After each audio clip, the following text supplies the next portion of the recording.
Buenas noches. El 27 de febrero de 2013, el Consejo General del Sindicato Nacional de Trabajadores de la Educación, el CENTE, designó como nuevo líder sindical, como nuevo presidente, sucesor de la maestra Elbester Gordillo, a Juan Díaz de la Torre. Díaz de la Torre se graduó en 1973 como profesor normalista de la Escuela Normal de Jalisco. Años más tarde se tituló como licenciado en Educación Media y para 1983 estudió su posgrado en la Escuela Normal Superior de Nayarit, obteniendo una maestría en Pedagogía. Entre 1973 y 1989 fue maestro de grupo en escuelas primarias y secundarias en Jalisco. Asimismo, cuenta con una larga trayectoria dentro de la dirigencia del CENTE. Su llegada como dirigente, como presidente nacional del CENTE a principios del 2013 se dio en una delicada coyuntura, resultado de la detención de la maestra acusada de lavado de dinero y delincuencia organizada. Asimismo, el nuevo líder asumía el puesto a los pocos días de que la reforma constitucional en materia educativa fuera promulgada por el presidente Peña Nieto. Como resultado, a Juan Díaz de la Torre le ha tocado dirigir el Sindicato Nacional de Trabajadores de la Educación en tiempos de gran turbulencia e incertidumbre para el sector, resultado del inicio del proceso de implementación de dicha reforma. Además, ha tenido que enfrentar fuertes críticas a la reforma dentro del gremio, tanto por miembros de su propio sindicato como, sobre todo, por grupos disidentes, como es el caso de la CENTE. A casi ya 2 años de haber asumido el liderazgo de uno de los sindicatos más grandes y poderosos de América Latina, nos acompaña hoy en el estudio Juan Díaz de la Torre para platicar del sindicato que encabeza, de lo ocurrido en estos 2 años de la reforma educativa y de los retos que esta reforma enfrenta. Juan, maestro, muy buenas noches, gracias por venir. Muy buenas noches, Leo, Javier. Al contrario, gracias por la oportunidad de compartir las opiniones del magisterio del sindicato sobre este tema apasionante que es la educación. Así es, gracias Javier Tello, muy buenas noches. Leo, buenas noches. Mira, pensamos dividir en 4 grandes temas la entrevista.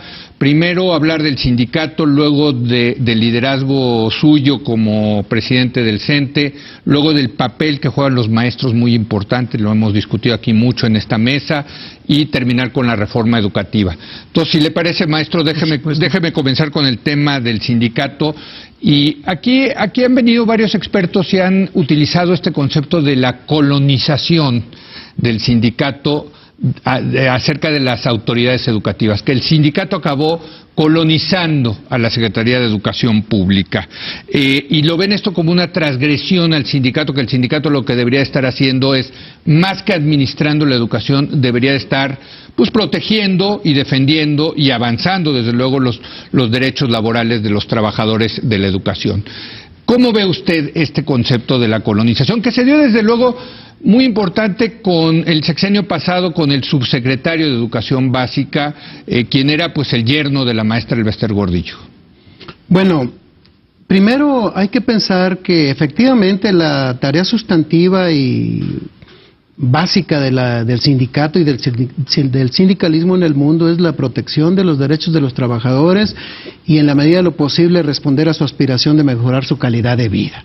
Eso ese es el papel de los sindicatos. Ahora, ¿no? En el caso particular de una profesión como esta, la profesión docente, el magisterio del mundo, por lo que se refiere a la escuela pública, tiene además otra tarea: ser el guardián de la profesión. Porque además de ser un trabajador del gobierno, del Estado, tiene a su vez la obligación de que la educación, como factor de permeabilidad social, como factor de crecimiento y de cohesión social, vincularse de manera natural con las comunidades. Los propios maestros venimos de esas comunidades. Entonces yo digo, y lo acabo de decir en la Feria Internacional del Libro, en un panel en que vinieron chilenos,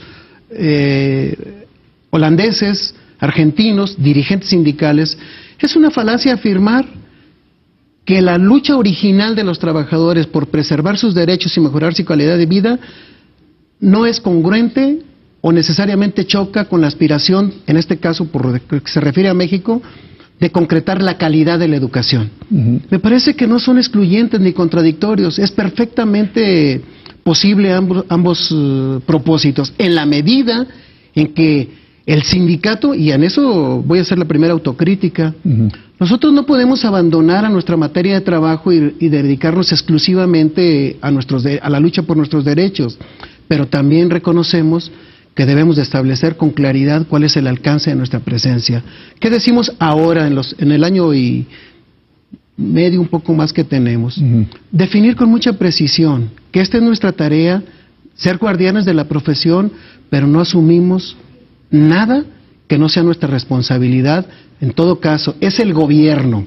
El gobierno debe de ser el administrador. El administrador y el generador de la política pública. Correcto. Y nosotros, en el propósito de transformar las comunidades, comprometernos con eso, porque además, en tanto sindicato, la viabilidad del sindicato pasa por fortalecer el sistema de educación pública en nuestro caso.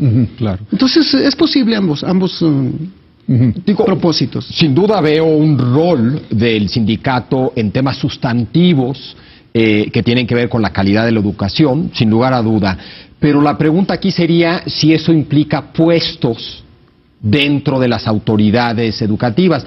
Y se menciona, por ejemplo, el dato que yo he visto, no sé si sea muy preciso este dato, que alrededor del 60% de los secretarios de educación de los estados son gente del sindicato. Es decir, una cosa es participar en un debate público que nos concierne a todos, claro, sobre el contenido de la educación y la calidad de la educación, y otra cosa es ya tener puestos dentro de entes como puede ser una Secretaría de Educación de un estado por parte de miembros del sindicato. ¿Cuál es la postura ahí?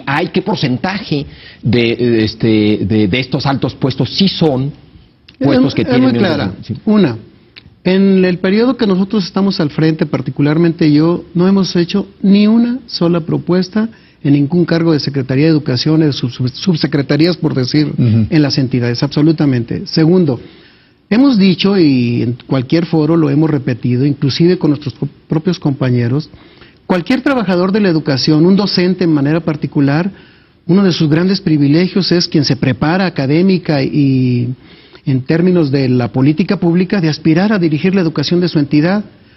¿Qué hemos dicho? Quien quiera hacerlo y que tenga condiciones y responda a la necesidad que su entidad tiene, adelante, pero no serán, a propuesta de nosotros en específico, en una negociación política del sindicato con la autoridad, no.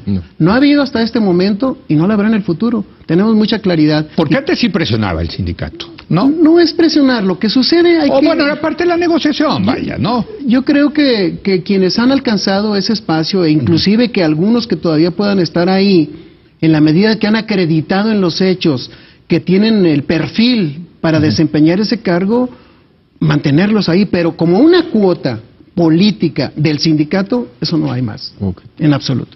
Ahora, otra de las críticas que hemos escuchado acerca del sindicato en esta mesa cuando debatimos el tema de la educación es que se politizó la educación, que el sindicato está más interesado en el partidizó, poder. Que usemos la palabra, porque creo que la educación es política, sin lugar a duda, pero se partidizó. Exacto, ¿no? Bueno, afortunadamente nuestro sindicato desde el 92, en términos de las militancias partidistas, hay que reconocer que el espectro de los trabajadores de la educación es el espectro de México. Existen y hay compañeros dirigentes y no dirigentes, simpatizantes o militantes de todos los partidos políticos en la propia dirección nacional. El asunto es que afortunadamente nosotros, inclusive antes de la primera alternancia del año 2000, en el 92 hicimos una reforma que está ahí vigente y la respetamos a pie juntillas. La militancia partidista de los compañeros es absolutamente respetable. Lo que nosotros planteamos como requisitos son 3 condiciones para quien quiera que milite en cualquier partido. 1, que afirme en los hechos su defensa de los contenidos del artículo 3 constitucional, que respete y que reivindique el carácter nacional del sindicato y la autonomía del sindicato en su ejercicio de dirección interna. Y a partir de ahí, la militancia partidista o posicionamiento ideológico, religioso, es libre. Pero, por ejemplo, usted entiendo que milita en el partido Nueva Alianza, o militó, no sé cuál sea su situación, fue secretario general de Nueva Alianza. ¿Cómo toma usted esta militancia partidista siendo también el presidente nacional de un sindicato? Bueno, Efectivamente, cuando el Partido Nueva Alianza, que lo formaron una gran cantidad de maestros, correcto, entre otros, y algunos actores sociales, yo fui a la Dirección Nacional del Partido Nueva Alianza como secretario general, con dos características, y estoy hablando de 2006. Una, pedí licencia a mi cargo sindical y pedí licencia sin goce de sueldo a mis plazas como trabajador de la educación. Concluyó mi encargo allá, me reintegré a mis plazas como trabajador y al cargo que me habían entregado los compañeros. A partir del año pasado, que tomé posesión como presidente, no he asistido y no voy a asistir, en tanto presidente del sindicato, a ningún evento de carácter partidista. Tengo derechos políticos como ciudadano de militar, y eventualmente lo haré con aquellos que defiendan estos tres principios: la autonomía del sindicato, su carácter nacional y defensa de la laicidad, la obligatoriedad y la gratuidad de la educación. Y en ese sentido hay compañeros que coinciden en estas vertientes de todos los partidos políticos. Entonces me parece que es claro y es importante precisarlo. No se forzará desde el sindicato a una militancia o un sentido de trabajar electoralmente para ningún partido. Ahora, retrospectivamente, como sindicato, si bien el PANAL participaron otros sectores, es visto por lo menos por la sociedad como un partido de los maestros. En ese sentido, hubo un involucramiento en el mundo político electoral partidista del sindicato. Retrospectivamente, ¿fue una estrategia correcta, una decisión correcta de involucrarse a ese nivel? Insisto, en la política, pues claro que están metidos y de llenos, tanto a nivel individual como sindicato, en el mundo como sindicato también. Claro, pero una cosa es ya tener un partido de maestros, o que así fue percibido por lo menos cuando se creó. Bueno, digo dos cosas. Actualmente, en la actual legislatura, hay 23 miembros del sindicato de diputados federales, del Partido Verde, de Acción Nacional, del PRI, del PRD, de Movimiento Ciudadano, de Nueva Alianza y del PT. Es decir, y cada uno de ellos construye a partir de la agenda de su partido, pero, y por eso es importante el reivindicar nosotros la necesidad de estar en esos foros de discusión y de asignación, pero todos absolutamente coinciden. Por ejemplo, en lo que acaba de pasar hace 2 o 3 semanas, presupuesto educativo. Nosotros lo que buscamos es que los maestros, sean o no miembros del sindicato, esos 23 son miembros del sindicato, que no quiere decir dependientes del sindicato, es un asunto que cada quien ha alcanzado, pero hay hasta 60 diputados que son maestros de la universidad. Es decir, el magisterio como tal es una fuerza social y que se traduce en fuerza política y representación partidista en las cámaras locales y a nivel federal. En todo caso, si fue una estrategia de crear un partido, y parte de lo que estamos haciendo, y ustedes lo van a ver ahora, quienes han abrazado particularmente su militancia en Nueva Alianza, por decir el partido que hicieron los maestros, nosotros queremos acabar con esto. Es el partido de Jorge Caguachi, es el partido de la maestra, es el partido de los maestros, es el partido de las becas, es el partido de Mónica, es el partido... Es un partido, tiene que ser un partido que se asuma como un instituto político, que fortalezca el sistema de partidos en México y de la consolidación de la democracia.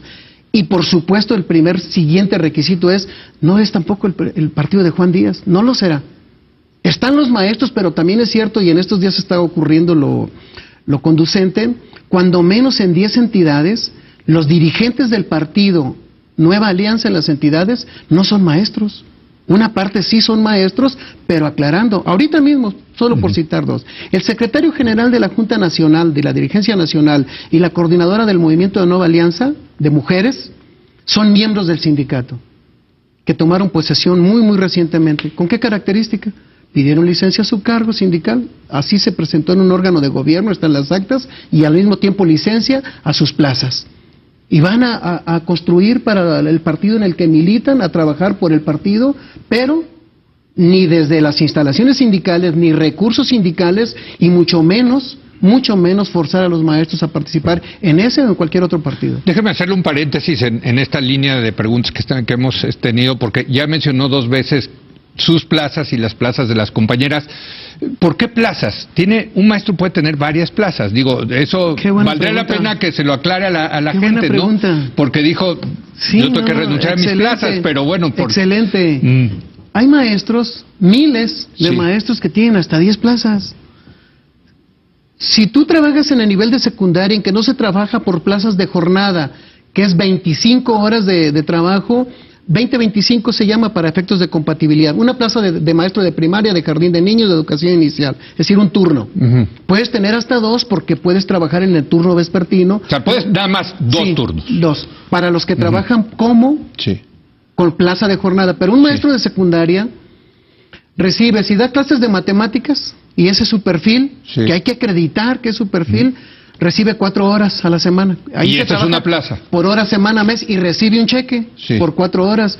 Si al paso de los años el compañero renuncia y se gana su plaza, renuncia a otras 4 horas, tiene otra plaza, tiene 8 horas, pero 2 plazas. Y así hay compañeros que tienen hasta 8 o 10 plazas. ¿Y es legal? Es legal, pero ninguna suma en total puede exceder de las 42 horas que está establecido en la ley. Es decir, tú puedes tener muchas plazas, pero no violentas ninguna ley, en la medida que sea compatible. No es que tengas 4 horas aquí y 4 horas en otro municipio, sino preferentemente en las escuelas donde se va jubilando alguien, va renunciando a otro y vas acumulando plazas, pero cubriendo el perfil. Déjeme pasar, maestro, al tema de cómo llegó a ser usted el presidente del CENTE, y ya sabemos todos la historia.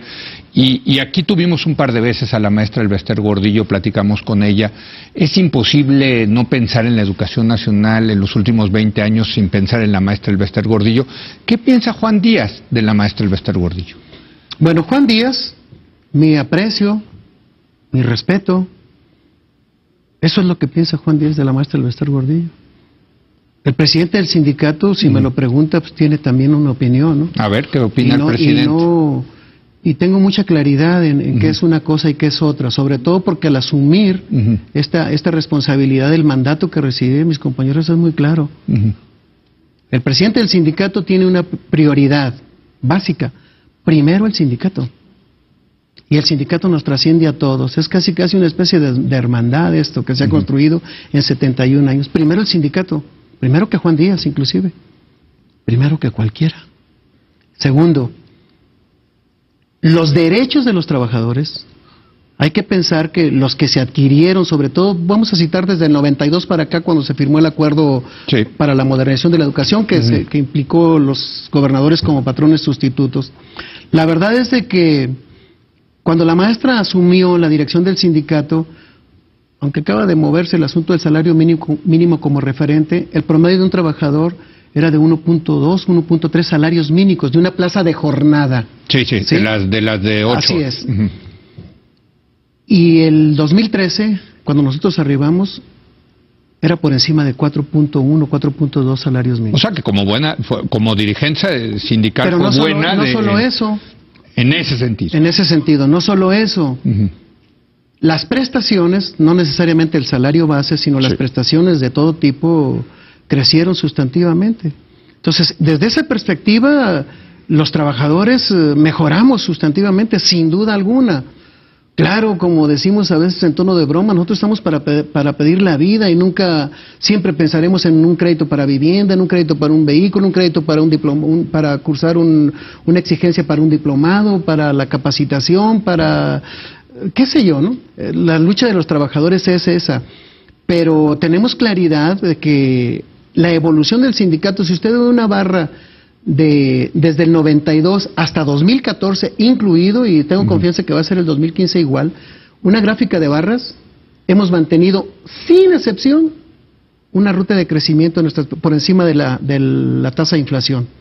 Eso nos pone en una condición, la verdad, aun cuando no es lo que aspiramos, mucho mejor que millones de mexicanos, y eso nos lleva entonces nuestros derechos y nuestro compromiso. Las obligaciones, claro.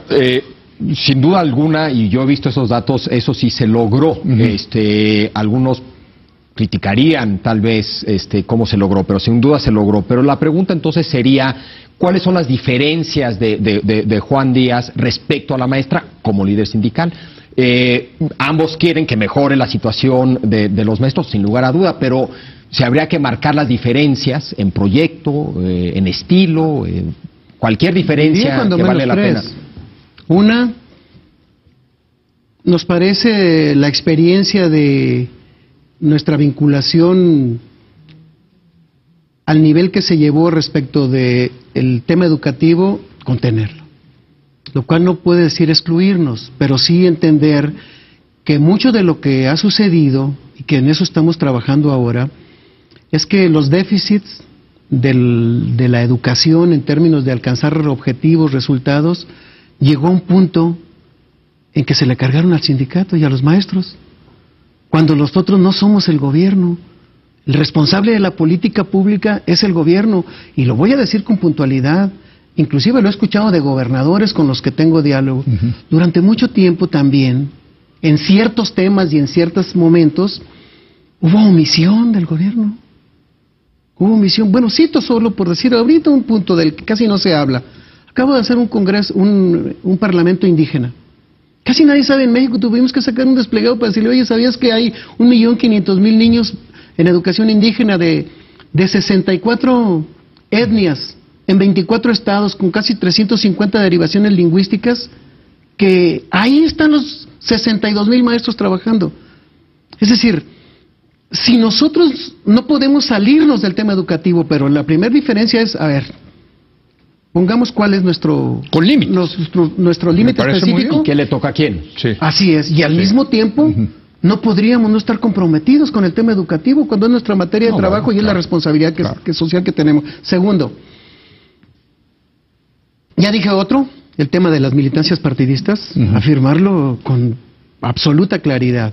Y tercero, que quizá, y cuarto, que son quizá los más importantes, vincular la presencia del dirigente con los trabajadores de base. Yo en este año y medio he tocado, saludado, reflexionado, reuniones de trabajo masivas, directas en las escuelas, en no menos de 250.000 compañeros. Ahí está mi presencia, mi lugar es ahí con los maestros. Y el cuarto, que quizá es el mucho más importante, porque es parte de lo que el propio país está requiriendo: transparencia y rendición de resultados. Vamos a hacer una breve pausa y vamos a seguir platicando con Juan Díaz de la Torre, líder del Sindicato Nacional de Trabajadores de la Educación.